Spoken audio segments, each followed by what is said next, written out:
Welcome back to the Education Exploration Hub, your space for learning real, natural English through everyday topics that actually matter. I'm Sophia. And I'm Dylan. And today we're talking about something a little different.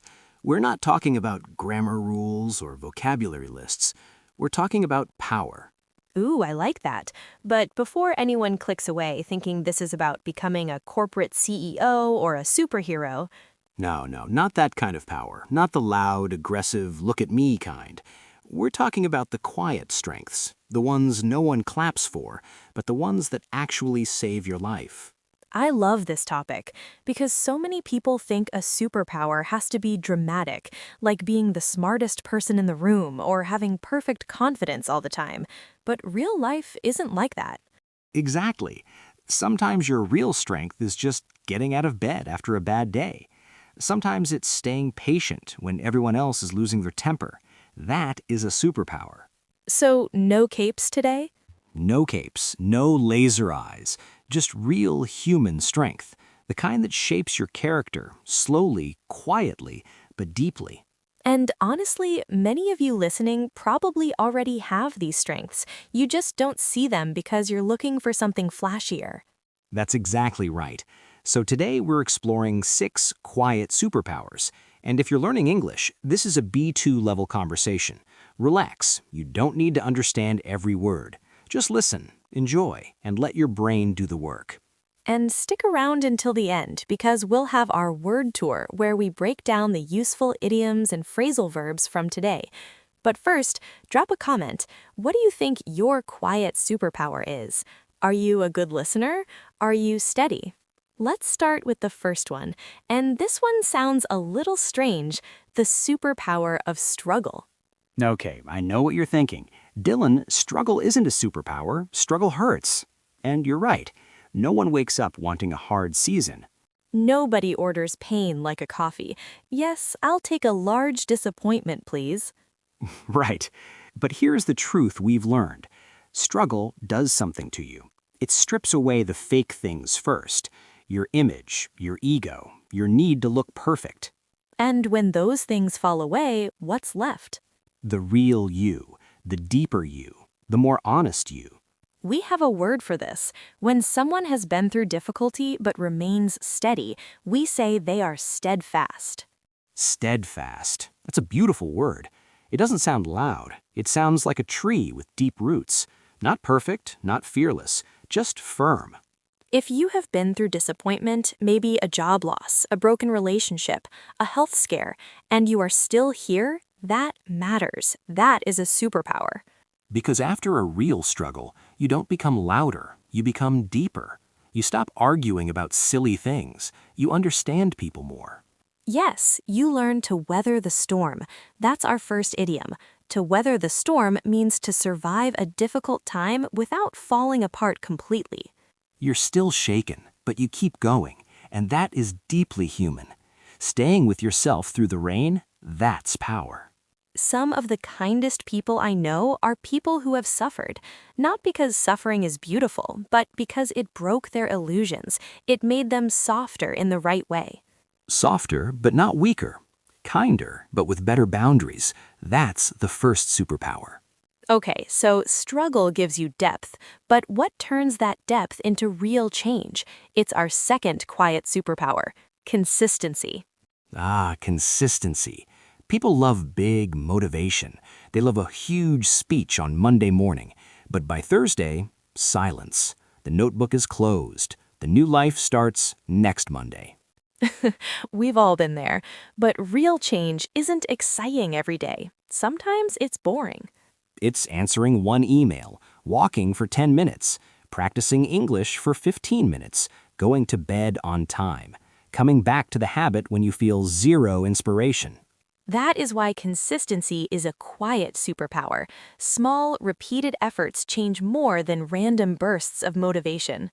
Because motivation is moody. It shows up, buys you flowers, and then disappears for 3 weeks. But consistency holds steady. Hold steady. That's our phrasal verb. It means to stay stable and keep going without swinging all over the place. And when you hold steady, you build trust. not with other people first, with yourself. Every time you say, I'll do this, and you actually do it, your brain learns, I can rely on me. That's not fake confidence, that's evidence-based confidence. And that naturally leads to our third quiet superpower. Because consistency is nice, but you need something to protect it when life gets messy. Discipline. Yes, and I know that word feels heavy, but hear me out. Discipline isn't punishment. What is it then? Discipline is protection. It's saying no to your temporary mood so you can say yes to your future self. That changes everything, because a lot of discipline is actually restraint. Restraint, meaning controlling yourself so you don't do something impulsive, not sending the angry text, not buying the thing you can't afford, not quitting on a hard day. That is the superpower. In emotional moments, if you can keep your head, stay calm, and think clearly under pressure. if you can do that, you save yourself so much pain. Discipline is love, serious adult love for your own future. But life loves surprises. You can be disciplined and consistent, and then boom, the plan changes, the job ends, the person leaves. That's where our fourth superpower comes in, adaptability, the ability to adjust without falling apart. This is so important right now. The world changes fast. Technology, jobs, even our own identities change. You can't control everything. The question is, can you move with the change? Adaptable people do something powerful.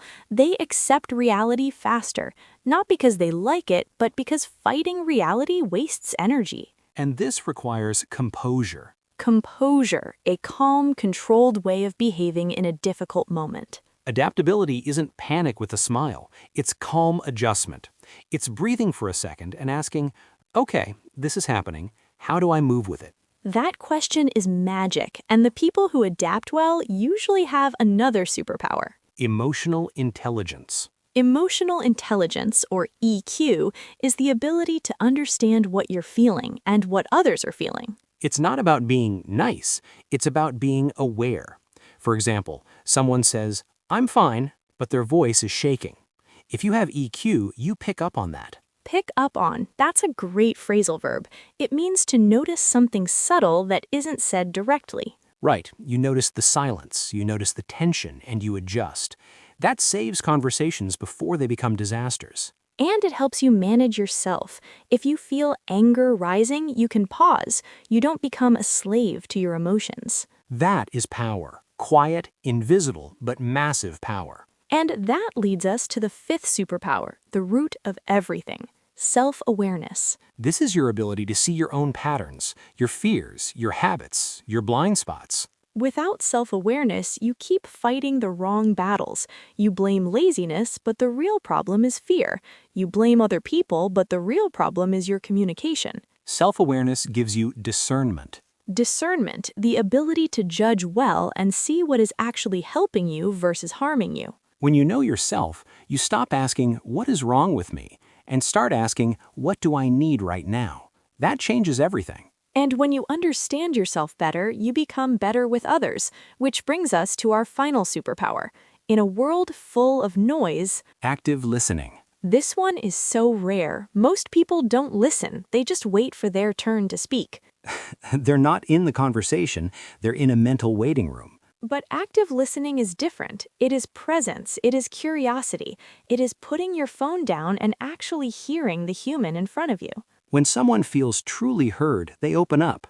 Trust grows. Fights get smaller. Sometimes the most powerful thing you can say is not a brilliant sentence. Sometimes it's just, tell me more. Or, I understand. That is social power, real connection. Good listeners feel safe to be around. And maybe that's the lesson of this whole episode. Real power isn't loud. It's steady, it's aware, and it listens. Beautiful. Okay, let's slow down and review the gold from today, our word tour. First, steadfast, strong, loyal, steady during difficulty. Example, she stayed steadfast even when she lost her job. Second, weather the storm, survive a hard time. Example, their marriage weathered the storm and became stronger. Third, hold steady, stay stable and consistent. Example, even when progress was slow, he held steady.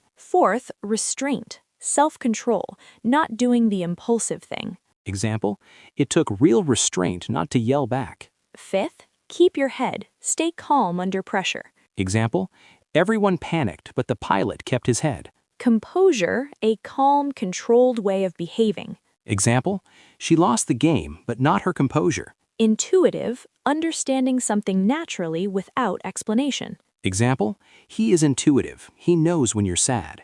And pick up on, notice something subtle. Example, she picked up on the tension in the room immediately. Discernment, the ability to judge well and see clearly. Example, with age comes discernment about who to trust. Fantastic words. Write these down. So, Sophia, if you had to pick one quiet superpower for today, I'd pick holding steady. The world is chaotic. If you can just be the calm one, you win. I pick active listening. Everyone is shouting. The person who listens is the rarest. Great choices. Remember, you don't need to be the loudest person in the room to be powerful. Take care of your English, but also take care of your heart. This is Sophia. And this is Dylan. You've been listening to the Education Exploration Hub. See you next time. Bye for now.